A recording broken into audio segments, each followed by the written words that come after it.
Black Horse Pub.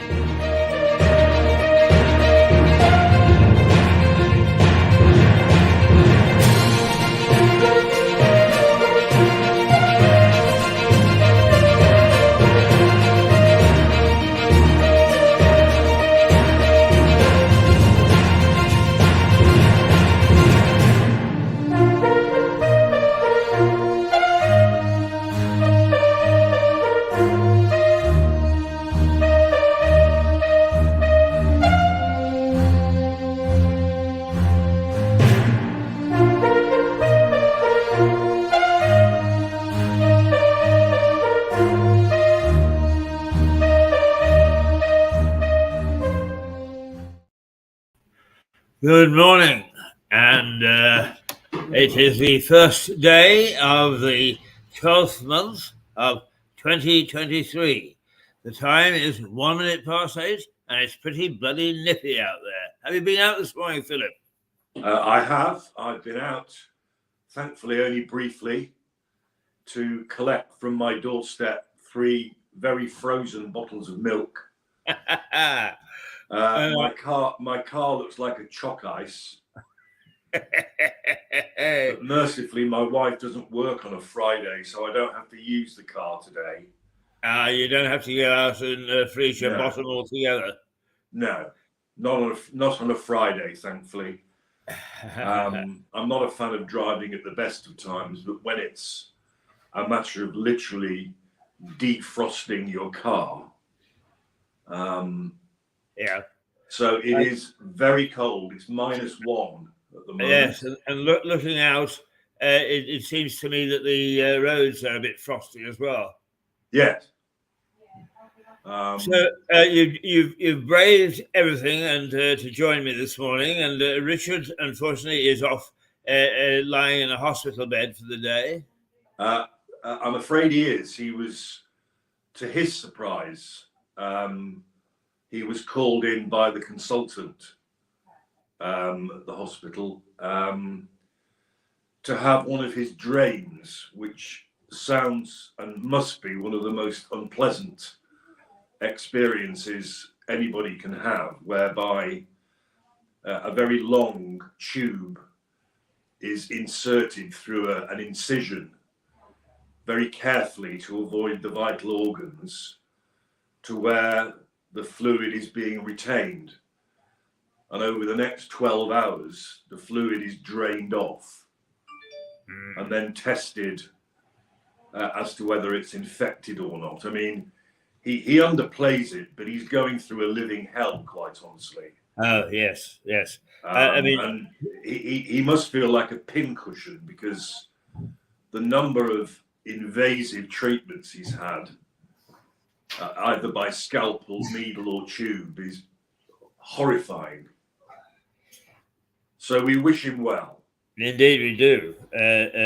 He is brave enough to come into the Dash Studio bar yesterday, and he looked a little peaked, but he put on his best face. Well, he does this, but he knows that I know that he is overly stoical and downright stubborn. He came to see you yesterday with your birthday stuff against all advice. He was told to stay indoors, but yes. There we go. Well, we wish him all the best. But in his absence, he's known to take a drink, and so are you. But today you actually want to talk about water. Water, or the lack of it. Right. I mean, I discovered only yesterday, when I mentioned to you the article about the Civil War siege of the castle where I live. I don't live in the castle, but I live in the town of Arundel. And then you disclosed that the Civil War, the English Civil War, was a subject you're very interested in. Indeed. So I suggested, didn't I, that in Richard's absence, because Richard, Richard and I have different approaches to these podcasts, in that Richard doesn't like us just narrating stuff. He prefers the toing and froing, the chat, as he calls it, the opinions he prefers more than the facts. Whereas I'm perfectly comfortable just, I hope interesting people in and informing them about a particular subject, particularly if, like today with you, I have a partner in crime. What is interesting is you began today's podcast with, this is the 12th month, December of the year 2023. Well, in December of 1642, there were three very important places in Sussex that at least began the final course of the English Civil War. Those places were Lewes, where you live, Arundel, where I live, and Chichester, which is not far from where I live. Because firstly, and you brought this up yesterday, there was a battle in December of that year called the Battle of Muster Green, which is where Haywards Heath now is, but it was a very different place then. It was a very rural landscape. And the Royalists, basically Sussex was deemed very valuable by both sides. In those days, Sussex had a very successful iron producing industry, and it also had the Cinque Ports and therefore access to the continent. And both sides valued that, the latter mainly if they have to escape. And Lewes was actually of the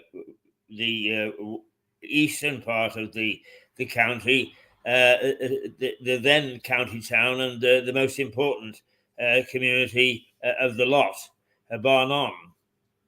Oh, quite so. It may have been rivaled by Chichester, but then again, Chichester is basically landlocked. The harbour is at Bosham. And Arundel was actually, I think, the third in line, really, not that important. But as you hinted at yesterday,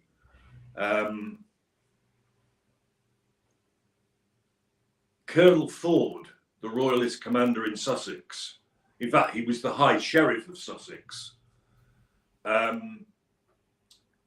came from Chichester to occupy Lewes. That was the idea. But the parliamentarians under a Colonel Morley, with cavalry and infantry, although heavily outnumbered, like 4-1, they stopped Ford at Muster Green. In other words, Haywards Heath.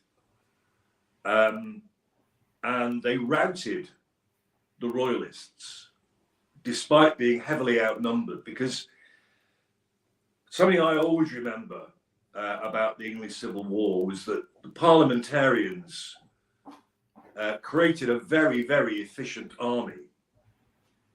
It became known, didn't it, as the New Model Army. Yes. And they weren't just very well trained in the art of war as it was. They were also well protected because they had body armor. They had those iconic helmets that were rather like the Roman helmets, weren't they? But they had a visor, right, as well. Yes. And they were just a better fighting force, and that proved to be the case at Muster Green. Yes. Apparently, the experts say that no cannon were used at Muster Green. I think that's right. Which, as we'll come to find, was starkly not the case at Arundel. So basically, that's the furthest into what we now know as East Sussex that the Royalists ever got. And Lewis was safe. I mean, the Civil War was truly that. I mean, it simply divided overnight complete communities. So the church, the gentry, inevitably, people of privilege were royalist, whereas the merchants, what we would now call the middle class, were firmly parliamentarian, and the rest, the hoi polloi, they didn't care one way or another. All they cared about was their own welfare. Yeah. And that was certainly true in Arundel. Yes. Before we move to Arundel, is Colonel Morley, and it is Morley, isn't it? Because in some tomes it's misspelled Marley. It's Morley. It was Morley. But he actually was landed aristocracy, wasn't he? He was Lord of Blind. Yes. Well, again, this is the other odd thing that you rightly hit upon. The gentry weren't entirely royalist, but generally they were.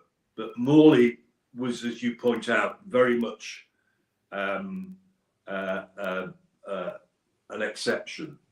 But I wasn't going to go straight on to Arundel because Parliament were determined to keep control of Sussex, the entire county, what we now know as West and East.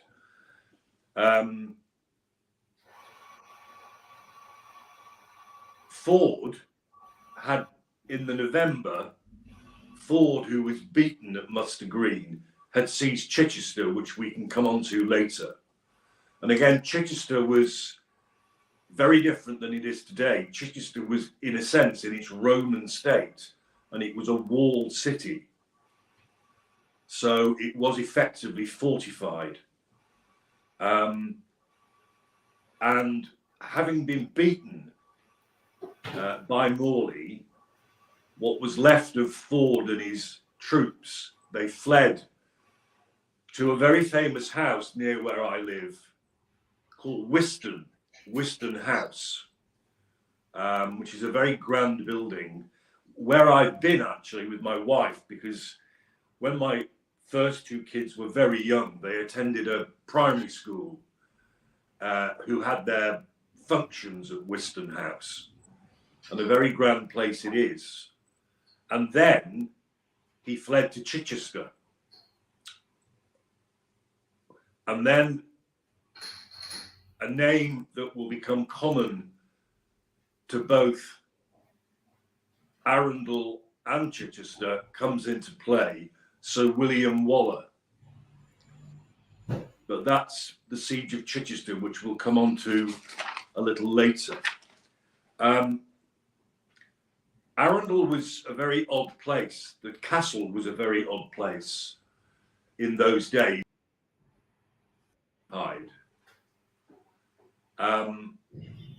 The man in charge, the Earl of Arundel, known as the Collector Earl, because he, and many of these collections still exist in the castle, he'd gone to Italy. The previous dukes had either died in captivity. I mean, Saint Philip Howard had died in the Tower, where he'd been put because he'd converted to Catholicism. Two of them had been beheaded by, of course, Henry VIII. One for attempting to plot to marry Mary, Queen of Scots.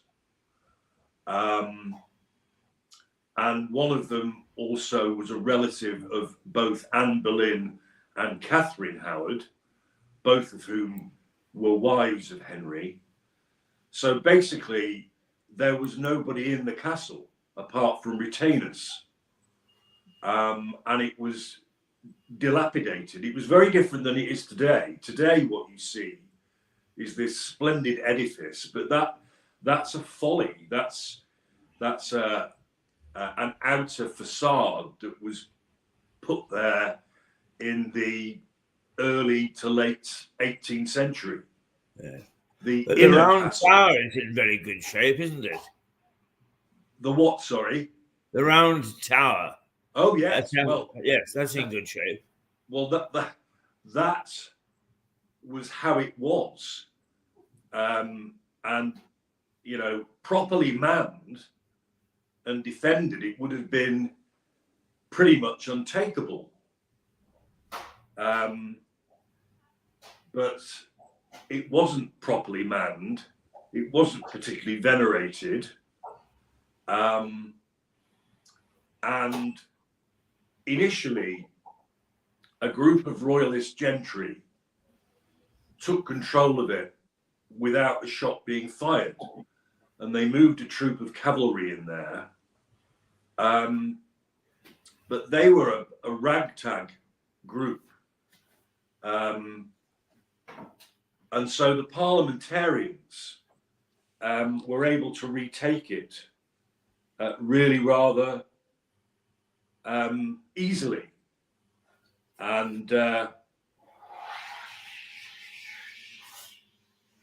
just to get my facts right. Yes, Waller, William Waller, his main adversary in the Arundel situation was a chap called Ralph Hopton, and they were actually very close friends. And like in any civil war, they found themselves on different sides of the conflict, like so many did in the American Civil War, where you had officers fighting each other who had actually been friends and colleagues at West Point, where they were commissioned before the war broke out. So it was very sad. And Waller wrote to Sir Ralph Hopton, regretting that they found themselves on opposite sides. And he said in the letter, "The good God, who is the searcher of my heart, knows with what sad sense I go upon this service, and with what a perfect hatred I detest this war without an enemy." But he was a very staunch parliamentarian and Puritan. Yes. So he did. Just before we move away from the American Civil War, because there's a little vignette that I came across in Northern Ireland is both adversaries were Ulstermen, and the head of the British forces.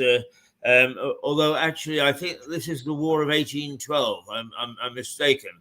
Yes, it was the War of 1812. Yes. Sent a note to the opposite general saying, "Do come and have tea, because Aunt Emily will be very upset if we fight without doing that." Well, ironically, that sort of gentlemanliness plays a part in my story. But Waller retook very easily the castle from the royalists. All it took was a small bomb that breached the lower gates, and they just surrendered. So that's where Hopton comes in. Right. Well, can I ask you, because I like to get my facts right as well. I understood that the parliamentarians actually cut off the water supply as well. That had something to do with I'm coming on to that, Kit. I'm coming on to that. You are entirely right, but that's later in the story, because the royalists then recapture the castle under, it's like musical chairs, really. Ah, right. The royalists then recapture the castle and entered Arundel. Hopton entered Arundel town itself with no resistance whatsoever. And because his force was by far the largest yet to enter Arundel and confront the castle, the parliamentarians gave in very easily. So now we have a much larger royalist force in the castle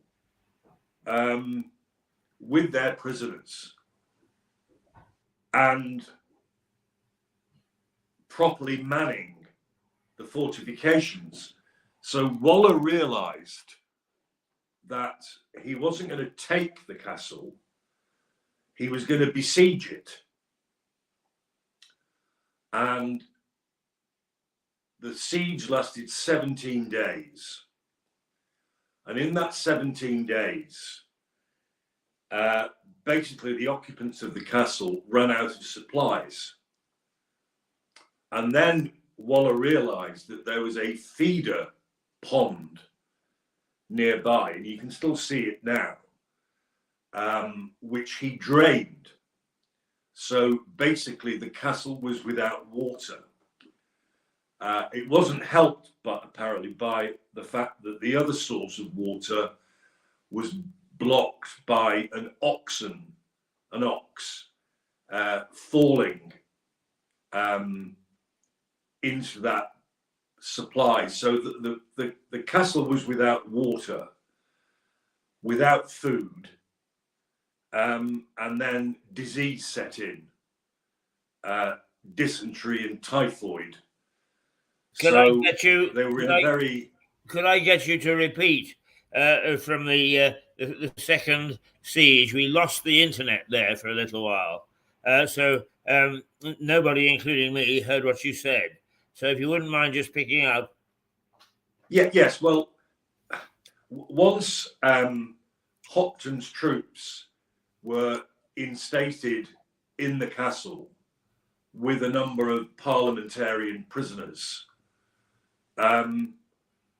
it became a much more stubborn thing to capture, and Waller realized this. So he besieged it. He entered the lower gates, chased the outer defenders into the inner castle, and was heard to say, "There you can stay till you choose to come out." And he besieged it for what was a total of 17 days. He cut off the water supply. There's a feeder pond as part of the lakeland setup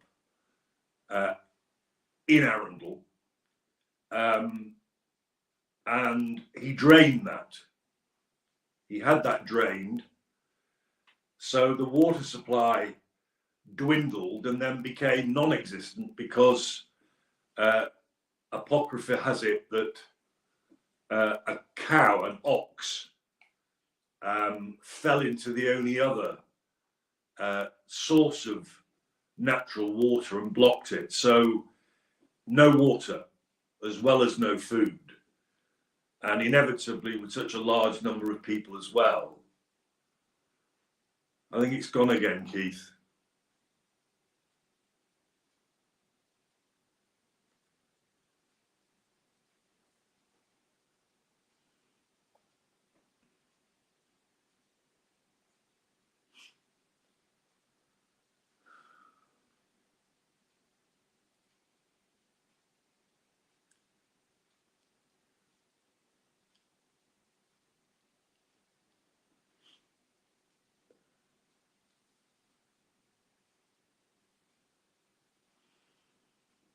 There we are. Sorry, Philip, it has nothing to do with us. Is the frustration that you experienced a little earlier in the year is striking at us today. But we're back now, and you should be okay. I mean, at what point did we cease to be broadcasting? I think that if you started on the second royalist insurgency into the castle, we'd be safe. Yes, well, Sir Ralph Hopton recaptured the castle again, really rather easily, but he had a much larger force, including cavalry. So in they went, and Waller realised that with the castle now being properly manned, he would have great difficulty in recapturing it. So the parliamentarians, decided to besiege the castle and bombard it. And as you've mentioned, one of the things he did was he drained the pond, the feeder pond that gave the castle water.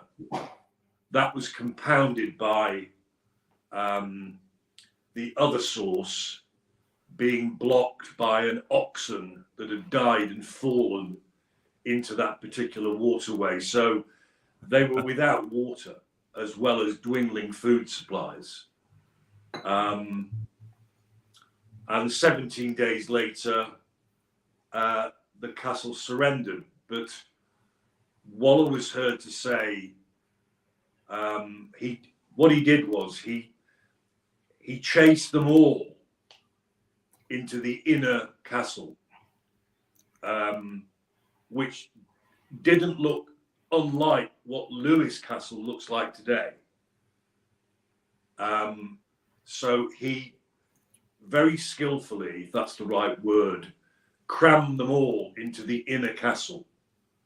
So he had control of the outer curtilage as well as the town, and therefore was able to drain the pond and all that.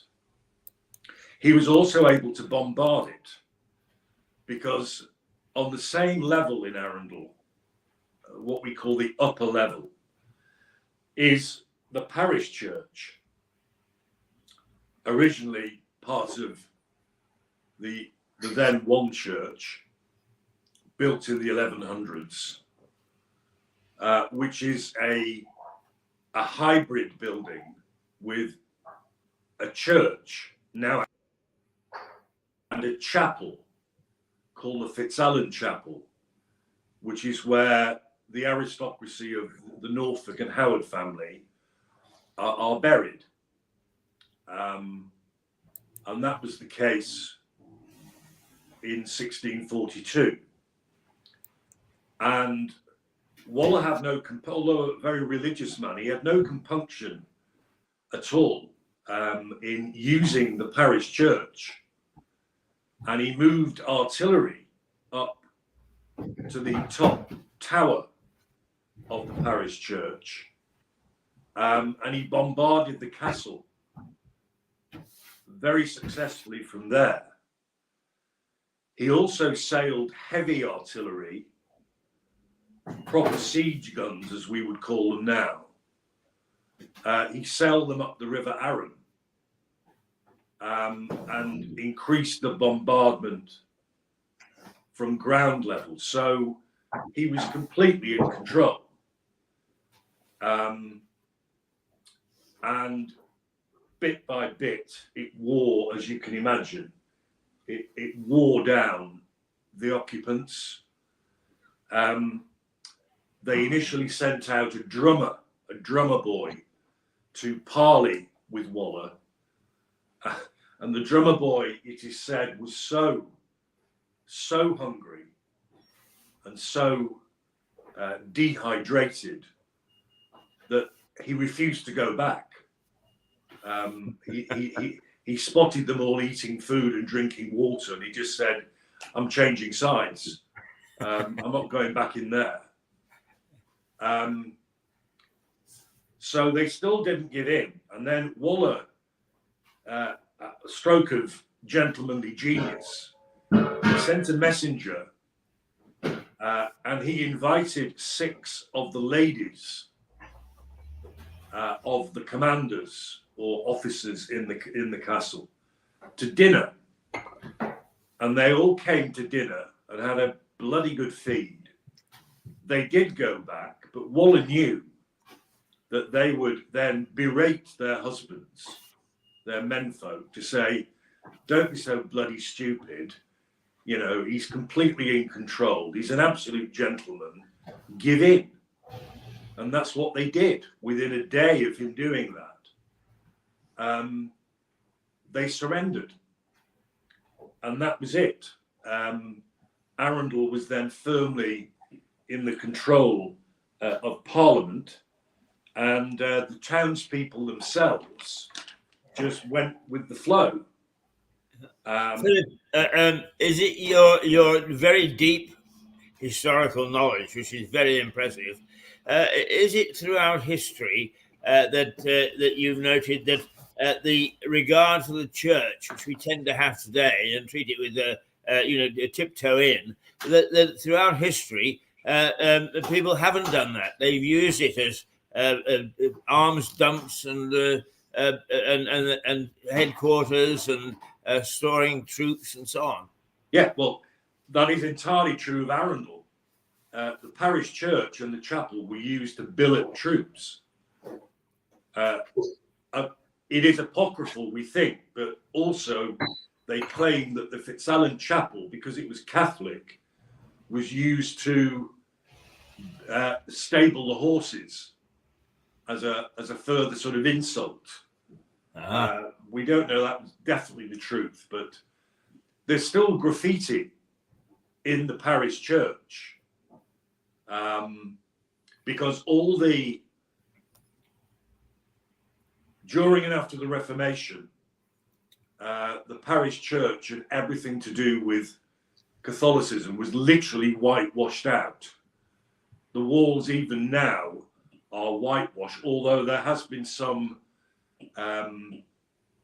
work done to recover what would have been glorious paintings, wall murals, and they have recovered 2 or 3 of them, and they are even now wonderful to behold. You can imagine the uneducated townspeople in the days of Catholicism, being wowed by all these beautiful things. But no, the parish church and the Fitzalan Chapel were used for precisely that. And as for this nonsense about churches being places of sanctuary, that was rarely observed.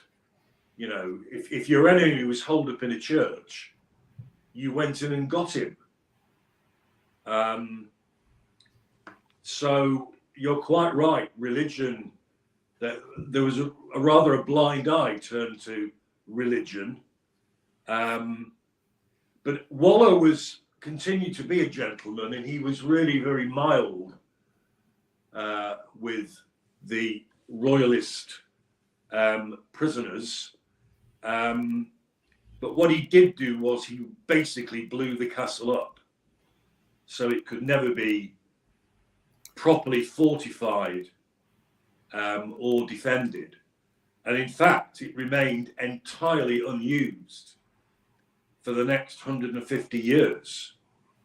And of course, the other people who suffered were the basic townspeople, because you and I know that what occupying troops do is they take off you.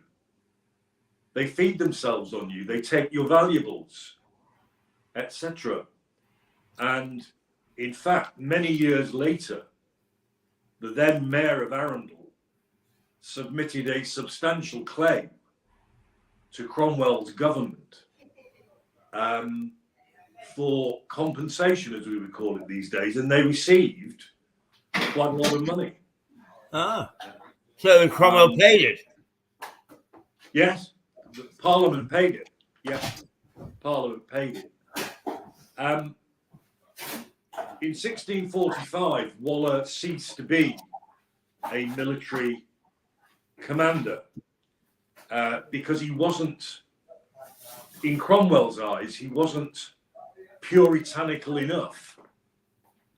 And the thing he did that led to his exclusion from the parliamentarian military was that he objected to Charles I being tried, let alone beheaded.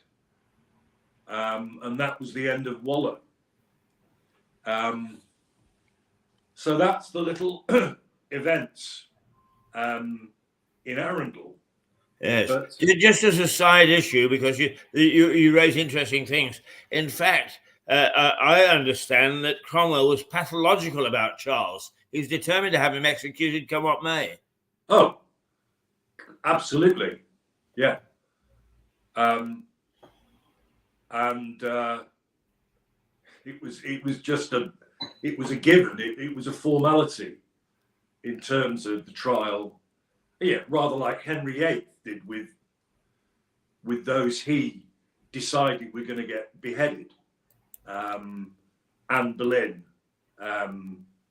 Cromwell, Wolsey. They were show trials. There was only one conclusion. They were never acquitted, as you know. Yeah. But going back to Munster Green, where Morley headed off Ford and saved, in parentheses, Lewis, Ford fled to Chichester, which, as I've said, was a very different kettle of fish than Arundel, and was in those days still a Romanesque fortified city. So he was ensconced in Chichester, and who should turn up again and besiege Chichester but Sir William Waller? And Waller did to Chichester, not the water bit, but did to Chichester what he did to Arundel. And Ford surrendered, as did the Chichester inhabitants, to Waller on the 27th of December of that year, 1642. So the month of December of that year contained, in terms of Sussex's history, you may agree, some important events. Yes.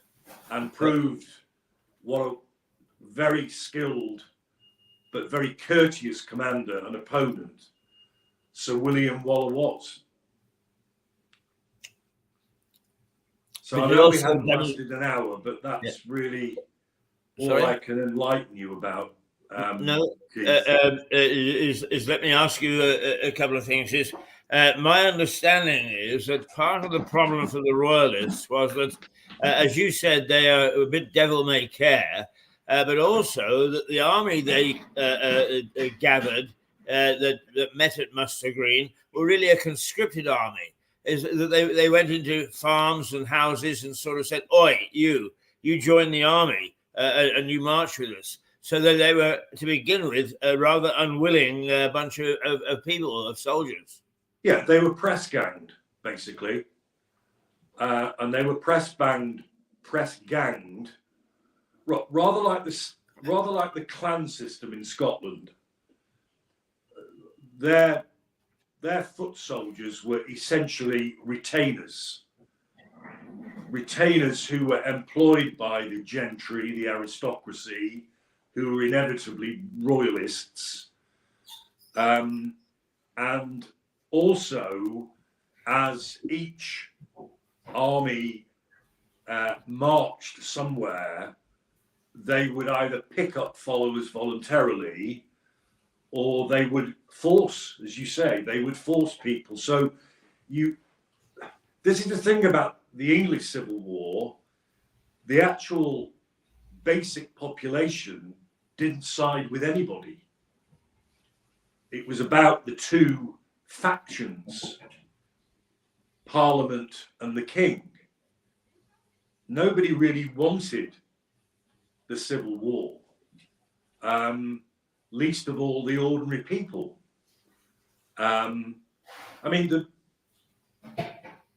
the number of deserters who managed to escape from the castle during the siege of Arundel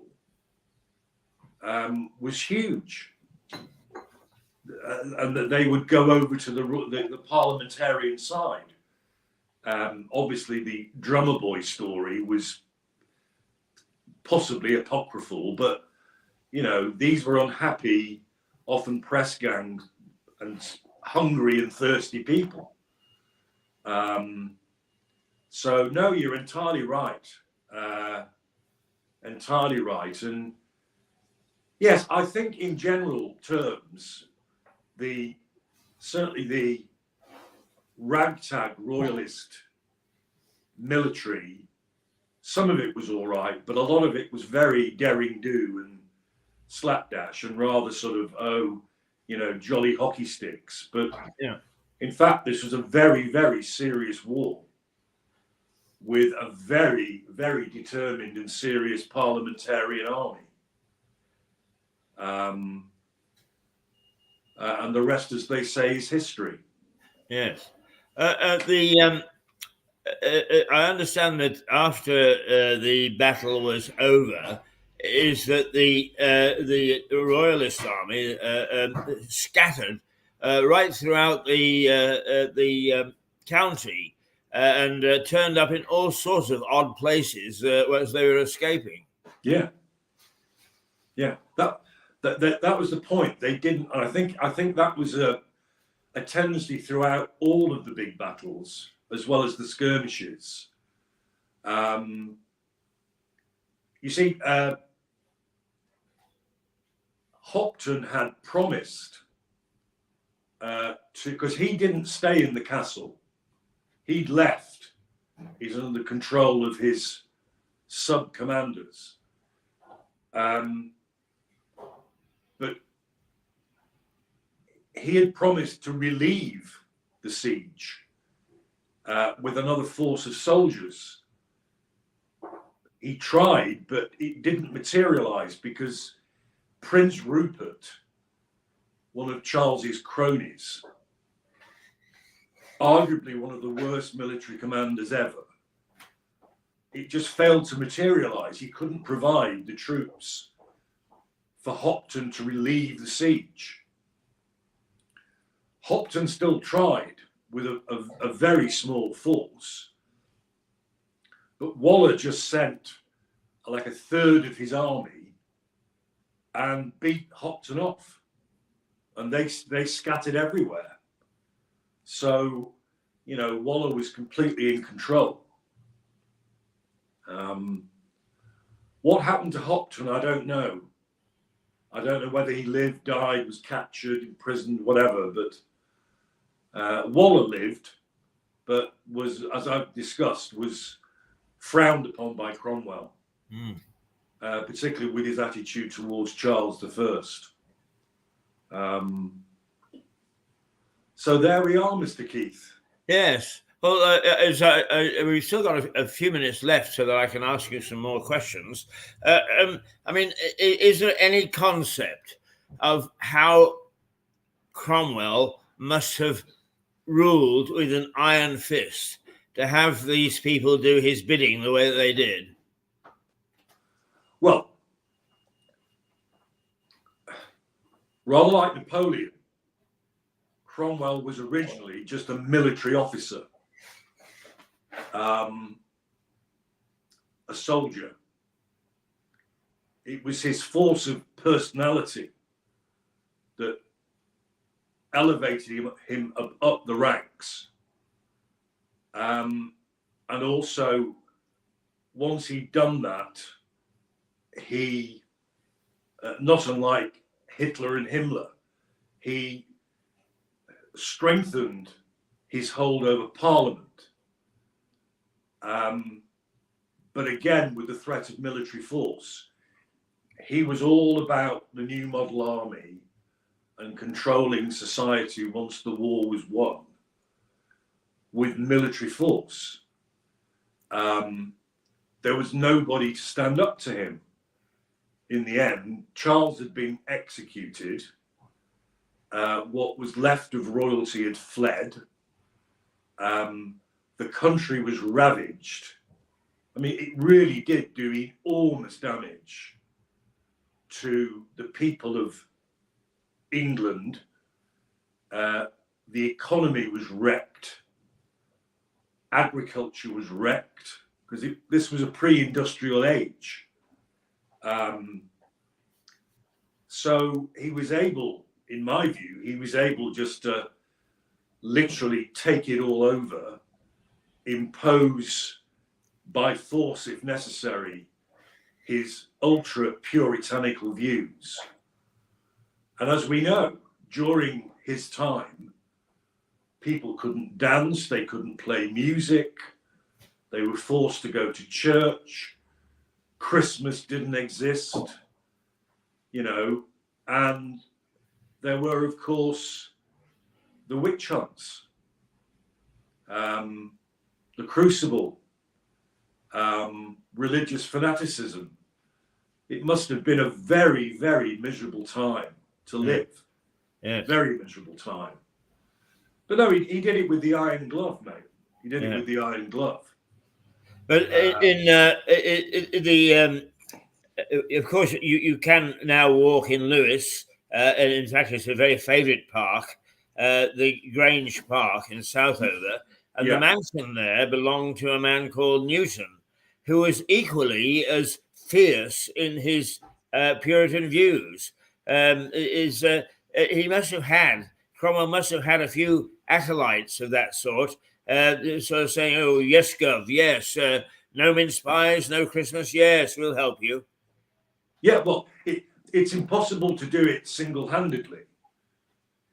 So he was very, very cunning. I wouldn't say clever. He was cunning, like Himmler was, to inveigle his influence and put people in place favourable to him wherever he possibly could. And the example you've just given would be typical. I mean, you know, down in Southover, many, many miles from Parliament, and you have this crony who is imposing your will by proxy on an unhappy population. I mean, there must have been ordinary people who thought Puritanism was a lovely idea. There's always fanatics, but I can't imagine the general population of the country being overly pleased with how miserable life must have been. Yeah. No outlet whatsoever. Whatsoever. Yeah. One of the interesting things, another side issue, is that cricket was, they think, founded around about 1500. And there are some actually documented cases of people skipping church to play cricket, hitting the ball and hitting the side of the church and thus giving themselves away and being fined. and the other case sent to prison. Yes, well, let me think. Yeah, I mean, in the latter days of Henry VIII, certainly during Edward's short reign, definitely during Mary, and then Elizabeth as well, you were fined for not going to church. There was a name for it. Recusants? No. It could have been recusants, but I don't think it is recusants. There was a name for non-attendance at church, and yeah, you were fined for it. It was compulsory to go to church. So the population were used to that, but I think Cromwell added an extra layer of compulsion to a very different type of church that, well, in my family, going back generations, were Quakers. And I remember in my childhood up in the Northwest, I was brought up originally in a village called, and then a village, now much bigger, but a village on the Cheshire-Derbyshire border called Disley, which is in the shadow of the Peak District. There was a meeting house called the Ring of Bells in central Disley. And I remember being taken there by my grandfather, my maternal grandfather. And I remember as a kid thinking how odd, because it was a room with church pews, nothing else on the walls. The walls were whitewashed, and all people did was just sit there in silence. And suddenly somebody would burst out with some sort of opinion. To me, it meant nothing at the time. I was very young, and I remember thinking then, as I do now, how odd it was. And that's how it must have been like in the Puritan church.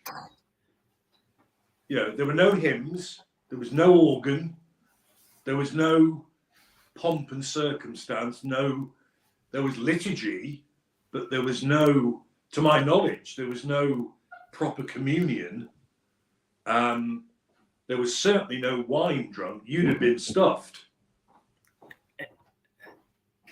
You were lucky to have dodged that bullet, Keith. Well, actually, of course, as I'm sure you know, William Penn spent a lot of time in Lewis before he went off to the colonies. And of course, he was one of the leading Quakers. Apparently, he used to, when he came down to Lewis, he lodged with a lady who had been so vociferous against the Quakers that her husband, who was a God-fearing chap, had wrapped her in wooden chains and her in her bedroom for something like 4 years. Good God. Those were the days. Weren't they? So, William Penn, as in Pennsylvania? Absolutely. And actually, at one stage, was either threatened with or was thrown into the tower for a short period of time because he was a dissident. But apparently the Penns were responsible for helping Charles II back into power and back into the country, and they forgave him for that, and so he went back to America. But he ended up, as I understand it, in Ireland, penniless. Well, Pennsylvania, you'll know this far better than me, but it's still pretty Bible Belt, isn't it? It is. It's pretty rural, yeah. Yeah. But I meant in terms of religion. Did Pennsylvania follow the beliefs of William Penn?